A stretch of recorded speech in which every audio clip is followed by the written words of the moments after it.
নমস্কার বন্ধুরা, আমি সোমা। আরও একটা নতুন ভিডিওতে তোমাদের সবাইকে স্বাগত। চলো দেখে নেওয়া যাক আমার আজকের এই রেসিপিটা। আজ আবারও একটা নতুন রেসিপি নিয়ে হাজির হয়ে গেলাম। আজ তোমাদের সাথে একদম ঝরঝরে একটা সাদা পোলাওয়ের রেসিপি শেয়ার করব। চলো দেখে নেওয়া যাক আমার আজকের এই রেসিপিটা। সাদা পোলাও তৈরি করার জন্য একটা বড় বাটিতে নিয়ে নেব 2 কাপ পরিমাণে গোবিন্দভোগ চাল। আমি এখানে মেজারিং কাপ মেপে চাল নিচ্ছি। বাড়িতে থাকা যে কোনো কাপ, বাটি বা গ্লাস মেপেও কিন্তু তোমরা চালটা নিতে পারো। এবার বেশ কিছুটা জল দিয়ে চালটাকে ভালো করে 2-3 বার ধুয়ে নেব। আমি এখানে গোবিন্দভোগ চাল দিয়ে পোলাওটা তৈরি করছি। তোমরা চাইলে দেরাদুন বা বাসমতি রাইস দিয়েও কিন্তু পোলাওটা তৈরি করতে পারো, তবে গোবিন্দভোগ চাল দিয়ে পোলাও তৈরি করলে কিন্তু খেতে বেশ ভালো লাগে। চালটাকে 2-3 বার জল পাল্টে পাল্টে ধুয়ে নিয়েছি। এবার একটা থালার উপর ছড়িয়ে চালটাকে শুকনো করে নেব। আমার চ্যানেলে যে সকল বন্ধুরা এখনও আমার চ্যানেলটাকে সাবস্ক্রাইব করনি, তাদের কাছে অনুরোধ রইল, প্লিজ আমার চ্যানেলটা সাবস্ক্রাইব করে আমার পাশে থেকো। তার সাথে সাথে পাশে থাকা বেল আইকনটা প্রেস করে নিও, তাহলে আমি চ্যানেলে যখনই কোনো নতুন রেসিপি আপলোড করব তার নোটিফিকেশন সবার আগে পৌঁছে যাবে তোমাদের কাছে। একটা কড়া গরম করে তাতে দিয়ে দিলাম 2 টেবিল চামচ ঘি। ঘিটা গরম হয়ে যাওয়ার পর চালটা দিয়ে দেব। চালটা আধ ঘন্টা থালার ওপরে ছড়িয়ে রেখে দিয়েছিলাম। দেখতেই পাচ্ছ চালটা কিন্তু একদম ঝরঝরে হয়ে গেছে। ঘিয়ের মধ্যে চালটাকে ভালো করে ভেজে নেব। পোলাও তৈরি করার সময় চালটাকে যদি ভেজে নেওয়া যায় তাহলে পোলাওটা কিন্তু খুব ঝরঝরে হয় আর খেতে খুব ভালো লাগে। আর তেলের বদলে ঘি দিয়ে ভাজলে ফ্লেভারটাও কিন্তু খুব সুন্দর হয়।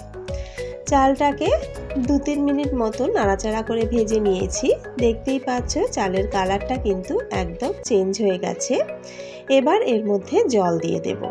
আমি যেই কাপ মেপে চাল ব্যবহার করেছি সেই কাপ মেপেই কিন্তু জল দিতে হবে। আমি এখানে 2 কাপ চাল ব্যবহার করেছি। 2 কাপ চালের জন্য এখানে আমি 4 কাপ জল ব্যবহার করব।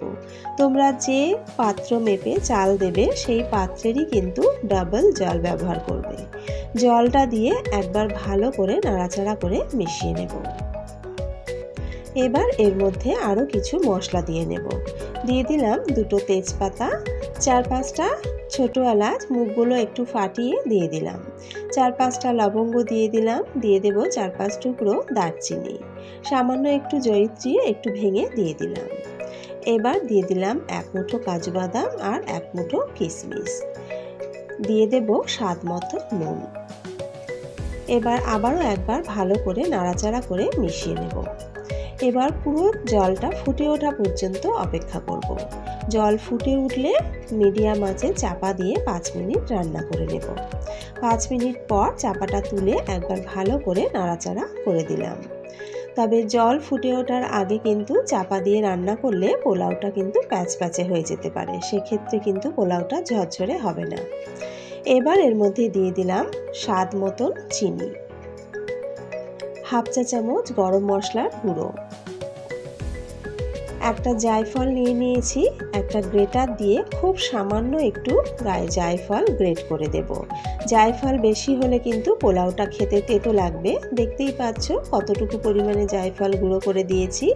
1/4 চা চামচ মতন জায়ফলটা গুঁড়ো করে দিতে হবে। এবার এর মধ্যে দিয়ে দেব আরও 2 টেবিল চামচ ঘি। এবার একবার ভালো করে সব কিছু মিশিয়ে নেব।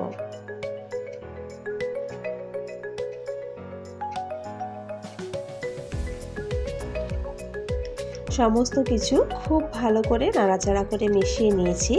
এবার গ্যাসের ফ্লেমটা একদম লোতে দিয়ে চাপা দিয়ে 10 মিনিট হতে দেব।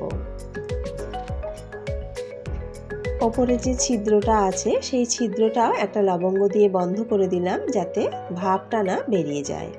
এবার 10 মিনিট এইভাবে লো আঁচে হতে দেব। 10 মিনিট পরই কিন্তু চাপাটা খুলবো না। এই অবস্থায় গ্যাস বন্ধ করে আরও 10 মিনিট রেখে দেব। আরও 10 মিনিট রেখে দেওয়ার পর তারপর এবার চাপাটা খুলে নিচ্ছি। তোমাদেরকে একটু পোলাওটা নাড়াচাড়া করে দেখাচ্ছি। দেখো পোলাওটা কত সুন্দর ঝরঝরে হয়েছে। 10 মিনিট চাপা দিয়ে রান্না করার পর চাপা তুলে নাড়াচাড়া করলে কিন্তু পোলাও এত ঝরঝরে হবে না। পোলাওটাকে একটু ঠান্ডা হতে দিতে হবে। পোলাও যত ঠান্ডা হবে তত কিন্তু পোলাও ঝরঝরে হবে।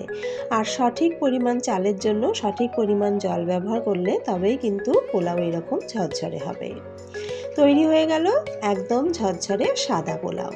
পুজোর দিনগুলোতে রোজকার একঘেয়ে সাদা ভাতের পরিবর্তে যদি এই রকম পোলাও তৈরি করে নেওয়া যায় তাহলে পুজোর দিনের খাওয়া দাওয়া কিন্তু দারুণ জমে যাবে। এইভাবে পোলাও একবার বাড়িতে ট্রাই করে দেখো, খুব সহজ তৈরি করা, খুব তাড়াতাড়িও হয়ে যায়। আর এই পোলাওটা তৈরি করতে উপকরণও কিন্তু খুব বেশি লাগে না, কিন্তু খেতে হয় দুর্দান্ত। আশা করি আমার আজকের এই রেসিপিটা তোমাদের ভালো লেগেছে। যদি রেসিপিটা ভালো লেগে থাকে তাহলে অবশ্যই কিন্তু রেসিপিটা একবার বাড়িতে ট্রাই করো। আর বাড়িতে ট্রাই করলে খেতে কেমন হয় কমেন্টস করে আমাকে জানাতে কিন্তু ভুলো না। আজকের ভিডিও এখানেই শেষ করছি। আবারও হাজির হয়ে যাব একটা নতুন রেসিপির সাথে। সকলে ভালো থেকো, সুস্থ থেকো।